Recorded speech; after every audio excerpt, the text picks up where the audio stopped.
¿Qué tal, amigos de Tierra de Líderes con Roger? Aquí estamos nuevamente, ya de regreso. Nos tardamos, pero créanme que valió la pena. La verdad es que hemos estado buscando a nuestro entrevistado del día de hoy y finalmente nos confirmó. Ya verán que esta espera ha valido muchísimo la pena. Está con nosotros ni nada menos ni nada más que Eduardo López, director general de Fibra Hotel, con un portafolio de 86 hoteles con presencia en 26 estados de la República y con 12,560 cuartos instalados. Lalo, ¿cómo estás? Muy bien, Roger, ¿cómo estás? Gracias por la invitación. Bienvenido. Oye, finalmente, por favor. Aún en tiempos de pandemia. Aún en tiempos de pandemia. Oye, pero te andamos buscando desde hace ya como 3 meses, finalmente. No, yo te vine a buscar aquí a Monterrey. Eso sí, es cierto. No pudimos vernos en México, pero ¿qué tal aquí ahora? En Monterrey. En Monterrey, y además con un extraordinario clima, ¿no? Oye, Lalo, platícame.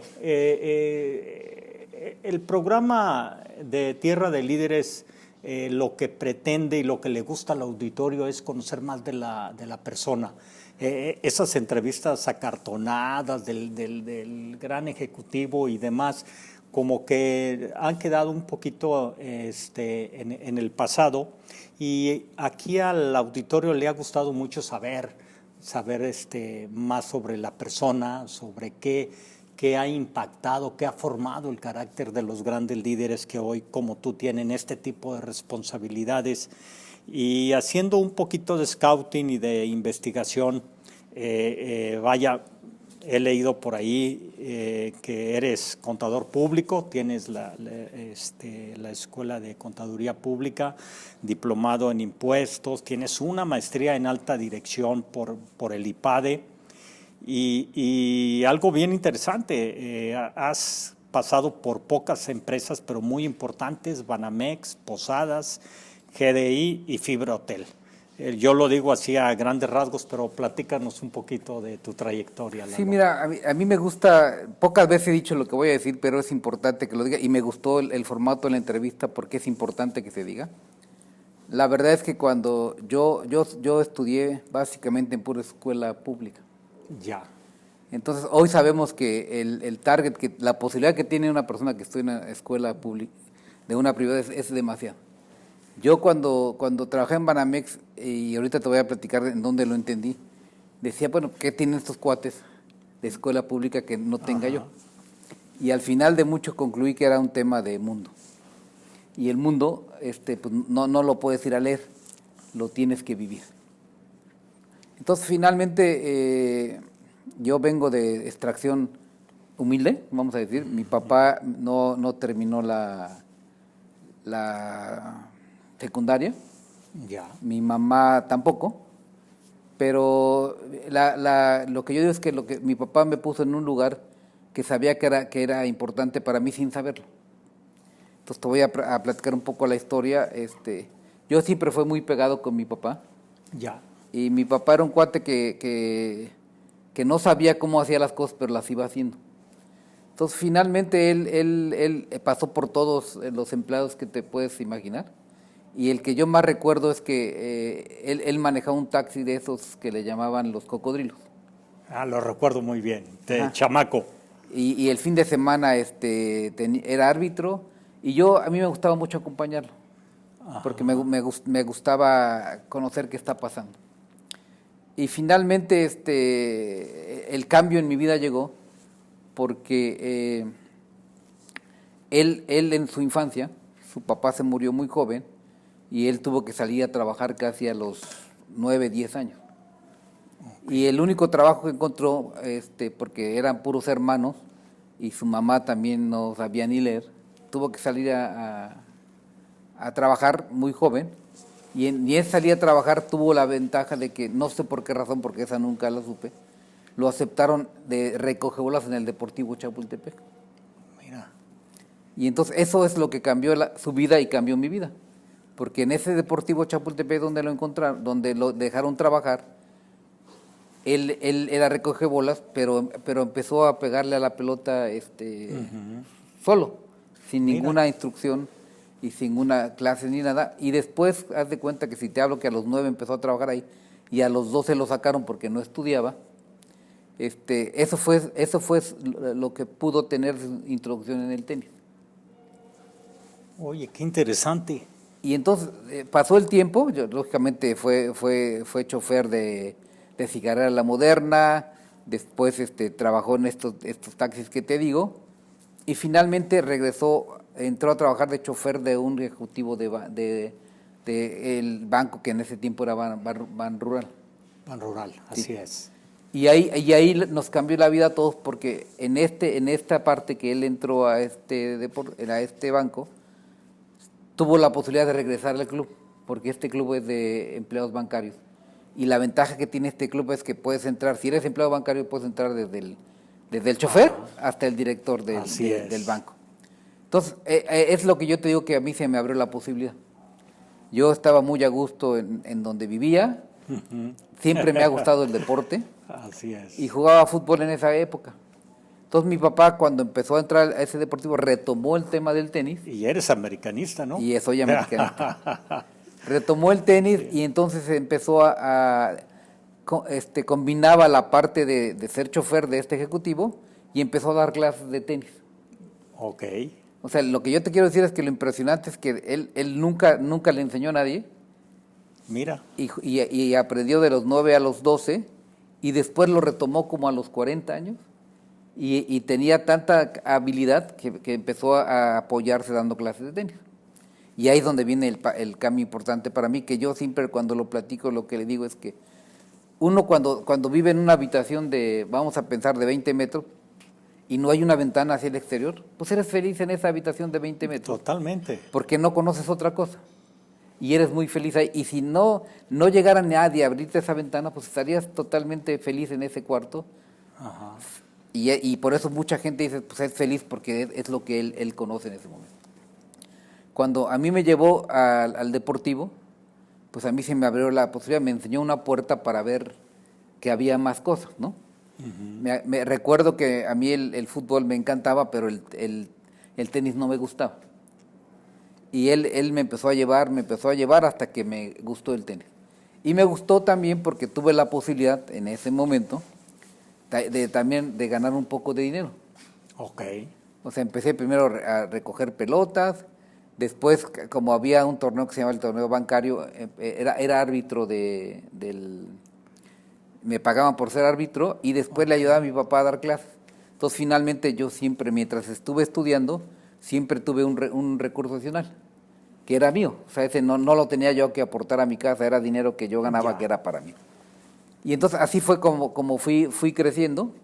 Estudié en el CCH en Naucalpan, que la ventaja que tuvo esa escuela es que me daba mucho tiempo para hacer lo del tema del tenis posterior. Cuando terminé el CCH en Naucalpan, me fui a la FES Cuautitlán porque me quedaba muy lejos la UNAM, porque yo vivía en el norte, y hasta ahí todo iba, vamos a decir que normal para tener una vida estable. Ajá. Sin embargo, común, vamos a llamarla común, ¿no? Una vida común. Y el cambio importante empezó cuando, como yo jugaba bien tenis, la gente de Banamex no vio en mí no vio un ejecutivo para el banco, sino vio un competidor para los juegos bancarios. Sí, y entonces ahí me consiguieron empleo, eso fue lo que pasó, me consiguieron empleo para que yo trabajara en Banamex y pudiera participar en el equipo de tenis. Esa fue como entré al banco y la verdad es que entré bien recomendado porque la gente que juega tenis pues tiene un nivel mucho más. Sí, no, bueno. Y en esa época mucho más todavía, ajá, ¿no? O sea, en esa época el golf no figuraba como figura hoy. En esa época el tenis era el deporte, vamos a llamarlo de élite de ese momento. Entonces, me invitaron a trabajar en Banamex. Todavía yo estudiaba en ese momento. Uh-huh. Entonces, siempre que alguien me dice, mis hijos o mis sobrinos, me dice, es que está muy complicado, papá, le digo, pues, te voy a platicar mi día para que sepas lo que es complicado. Y además nunca se me hizo complicado. La verdad es que siempre lo hice porque me gustaba hacerlo, no me costaba ningún trabajo. Entonces decía, te voy a platicar mi día. Yo a las 6:30 de la mañana estaba en el club deportivo ahí en Chapultepec, Mariano Escobedo. Salía a correr al bosque, regresaba y a las 8 ya estaba en la oficina. Entonces, como conocía a la gente de Banamex de donde trabajaba en ese momento, me daban permiso de salir a las 4 de la tarde. Ya. Y trabajaba en esa época en Isabel la Católica, en Bancomático. Entonces, de ahí me transportaba salía a las 4 y me iba hasta la FES Cuautitlán. O sea, te estoy diciendo que No, bueno. hacía hora y media de camino. Llegaba, normalmente me gustaba dormirme media hora en el coche para no estarme durmiendo en las clases. Ajá, sí. Y empezaba mi clase de 5 a 10 de la noche. Y eso hacía todos los días. Y los sábados y domingos me iba con mi papá a ayudarlo a entrenar. Y esa era mi vida. Y estaba muy contento con mi vida. Y además esa vida me permitió que nunca yo estuviera... Vamos a decir que a lo mejor no me divertí porque no me desvelaba, porque si me desvelaba, al otro día me tenía que parar a las 6 de la mañana y ya no daba... Ya no te gustaba mucho. Entonces, empecé el tema ahí con Banamex y entré a un área que estaba en impuestos. Hasta ahí yo soy, como viste, soy de formación contador y hasta ahí iba bien por mi tema de mi carrera como contador. Sin embargo, en ese momento, el que era mi suegro en ese momento, porque yo ahorita soy divorciado, lo pusieron de mi jefe en Banamex. Ve nomás. Y entonces él tiene 3 hijas. Ajá. Y yo en ese momento era como su hijo, ¿no? El que jugaba tenis, bueno, o sea, él me veía como su hijo y siempre oye, pues hiciste novio de la hija. Por eso, ahí va, pero todo tiene que ver porque todo va teniendo una razón. Y al final me hizo novio de la hija, no le gustó mucho que me hiciera novio de la hija, y la manera en que me lo dijo, me dijo, yo te apoyaba mucho antes, pero entenderás que ya siendo novia de mi hija, ya no te puedo apoyar igual. Entonces necesito que te vayas a otra área, ¿no? Oye, Lalo, yo he tenido la fortuna de trabajar contigo y me lo he pasado muy bien, eres un extraordinario jefe. Pero mira dónde me vengo a enterar más de tu parte personal. Sí, porque esa es cosa que casi nadie te pregunta, ¿no? Así es. Y realmente la compartes solamente con gente muy allegada. Muy cercana, ¿no? Claro. Entonces pasó eso y me dice, pues no puedo ya tenerte aquí en la área, búscate lugar en otro lugar. Afortunadamente, encontré el cuate con el que yo trabajaba ahí en Banamex, que le reportaba a mi suegro, me consiguió una oportunidad de contador en una filial del banco que se llamaba Ingeniería Financiera Banamex. Ya.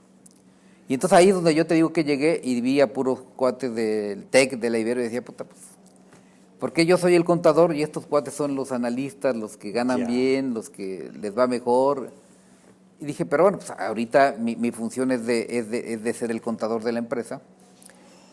Y lo interesante para mí, que también fue otra oportunidad, es que en el momento en que yo estaba en Banamex, se dio el tema de que hubo un cambio en la base impositiva muy fuerte, y ahí fue donde tomé el diplomado en impuestos. Ok, ya. Apoyado por Banamex. Entonces, con ese diplomado, pues al final mi ventaja competitiva frente a estos chavos que eran los que hacían promoción en ingeniería financiera, que se dedicaba básicamente a comprar y vender empresas, era que ellos no podían meter al modelo financiero la parte de impuestos porque era muy complicado. O sea, fue una época donde tenías base vieja y base nueva y tenías que hacer los cálculos simultáneos. Entonces ahí me empezaron a jalar ellos por necesidad. Entonces dejé de ser el contador de la empresa y me integraron a su equipo de análisis. Y ahí tuve la ventaja de que conocí a Genaro Márquez. El buen Genaro, que en paz descanse. Sí, en una operación donde gente de Villahermosa contrató a Banamex para hacer la evaluación de un hotel, donde Posadas era dueño del 20% del capital. Ok. Y entonces ahí yo participaba como ingeniería financiera Banamex. Tuve 1 o 2 viajes directamente con Genaro. Ah, mira. Ahí lo conocí y en una vez que también, por eso yo digo que la vida está hecha de oportunidades. Híjole, qué interesante, Lalo. Y eso lo digo sobre todo por los chavos porque las tienen, pero si no tomas la correcta en el momento correcto, te puede ir.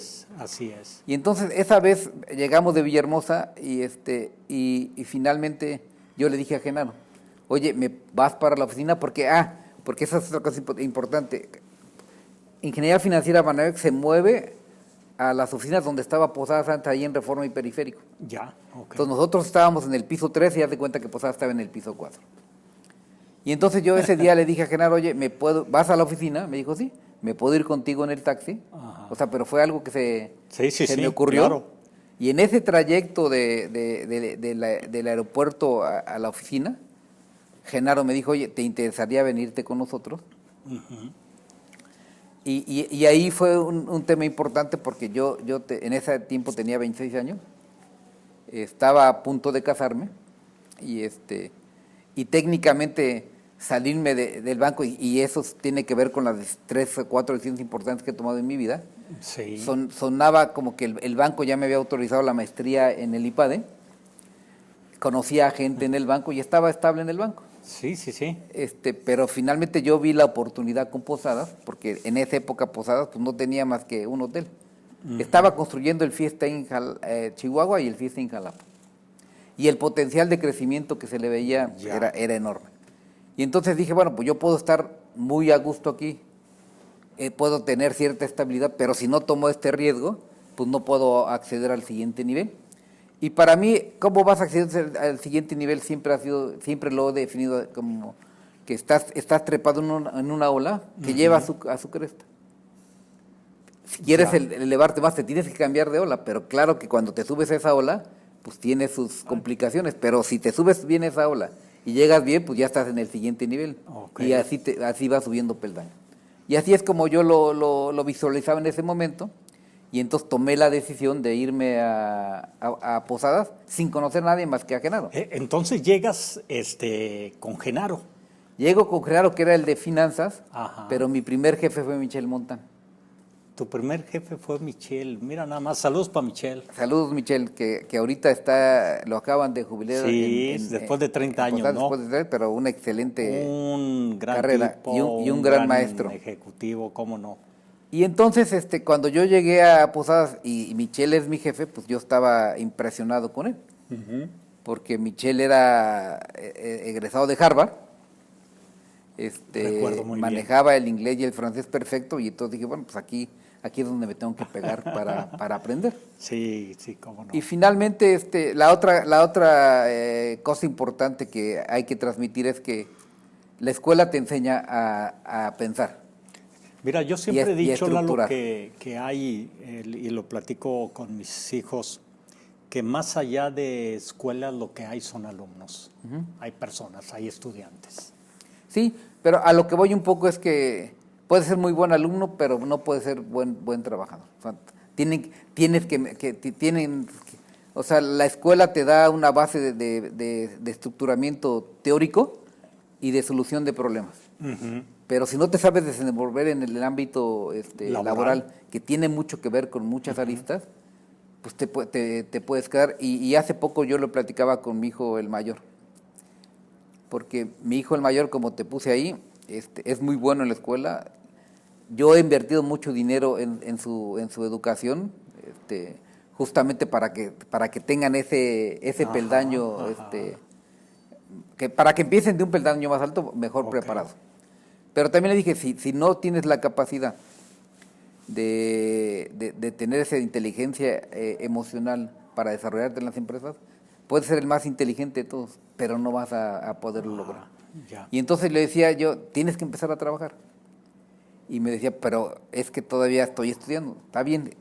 Yo el problema que veo hoy con los jóvenes es que... Oye, que dicho sea de paso, te van a estar escuchando o te están escuchando una buena cantidad de emprendedores, de jóvenes que se están inspirando en personalidades y personajes como tú, como Enrique Calderón, como Javier Arce, que precedieron esta charla. Entonces, las vivencias que ustedes tienen, los mensajes que pueden mandar a los jóvenes y que se desenvuelven principalmente en este sector, es súper importante, Lalo.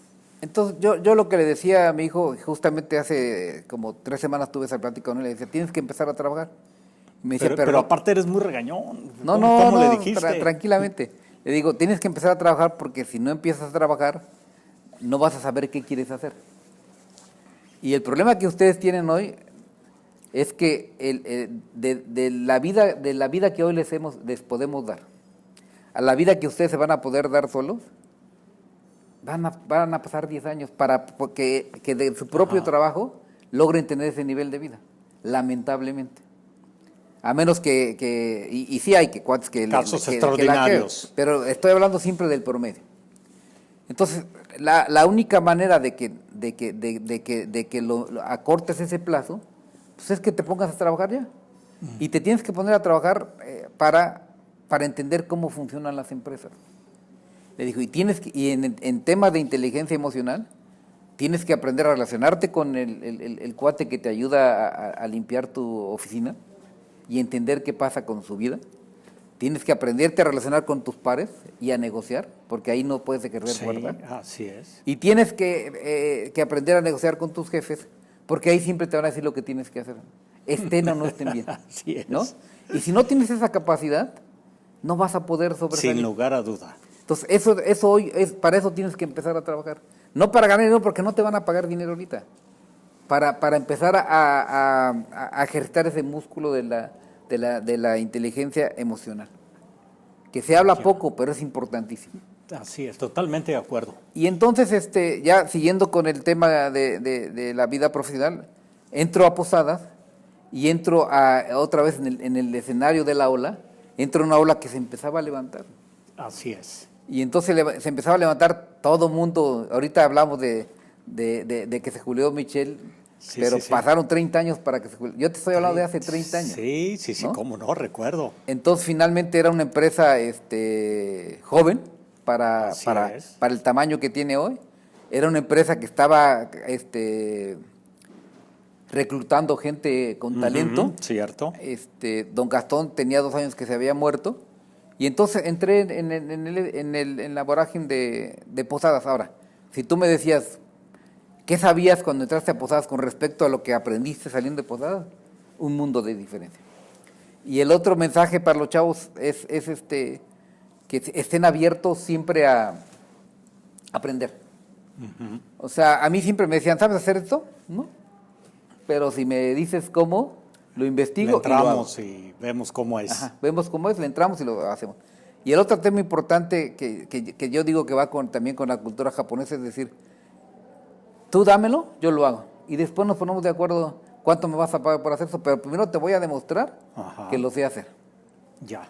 Y esa fue mi forma de trabajar pues, durante los 3 años que estuve en Posadas. Y entonces empecé desde desarrollo, después me dijeron, oye, puedes ir, como conocía a los inversionistas en desarrollo, y en esa época Posadas tenía capital semilla para los hoteles, pues dices, oye, pues si ya hiciste el hotel junto con ellos y te conocen bien y te tienen confianza, pues síguete en la relación con ellos ya cuando el hotel está operando. Ya. Y entonces yo en ese tiempo también tuve la cachucha de propietario de Posadas y tenía en ese momento me tenía que poner del lado del inversionista. Oye, lo que queda más que claro por lo que estoy a punto de escuchar es que estar en la vitrina, las relaciones, ese juego del tiempo, de la oportunidad, del momento, ha sido fundamental en tu caso. Yo siempre digo... Banamex, yo siempre hablo de estar en el momento adecuado para tomar la decisión correcta. Así Porque es. puedes estar en el momento adecuado, con la gente adecuada, pero no tomas la decisión correcta y se te pasa. Se te fue la Se oportunidad. te fue la oportunidad. Así es. Y esta vida tiene muchas oportunidades, pero hay que saber tomarla. Así es. Entonces, ahí empecé a conocer inversionistas. Después de esto, Posadas creció muy fuerte en el tema de hacer hoteles. Tan fuerte creció, pues que te digo que cuando entramos había 2 fiestas ahí, y cuando me salí se quedaron casi con 57 fiestas ahí. Ajá, cierto. Básicamente hechas por Michelle y yo en ese momento. Y después pues, había que enseñarle al inversionista el tema más importante para que el hotel pudiera construirse, es hacerle válida la oferta de que el hotel tenía un costo y no se iba a mover, que es un poco lo que platicaba Javier Arce en su momento, es que le teníamos que garantizar al inversionista el costo del hotel y el tiempo de ejecución. Así es, sí, vaya, la fórmula complicadísima. Así es. Entonces, en City Express es un poco más fácil porque es un modelo repetible. Sí, lo vas. En Posadas era más complicado porque tenía más marcas, pero finalmente me empecé a involucrar. Empecé yo con el tema siguiendo el ámbito del contador, con el tema de control de proyecto. Ya. Y aquí viene otro cambio importante porque yo solamente controlaba un presupuesto. Me decían, la estructura, por darte un ejemplo, le va a costar 20 millones de pesos. Y entonces, mientras yo hiciera pagos dentro de ese rango de los 20, pues no tenía problema. Pero me pasó muchas veces que llegaba yo a los 18 millones de pesos y la estructura estaba a la mitad. Y decía, bueno, ¿qué pasó? Es que hubo problemas y va a haber cambios. No, bueno, pero ¿cuándo me los vas a avisar? Los estamos procesando. Entonces, en ese momento dije, si yo no me involucro y voy a visitar las obras, te va a estar sorprendiendo. Te va a estar sorprendiendo y tengo que ligar el avance físico con el avance económico. Así es. Y entonces, sin saber absolutamente nada de temas de obra, me fui a meter a los hoteles. Y lógicamente, pues empiezas a aprender.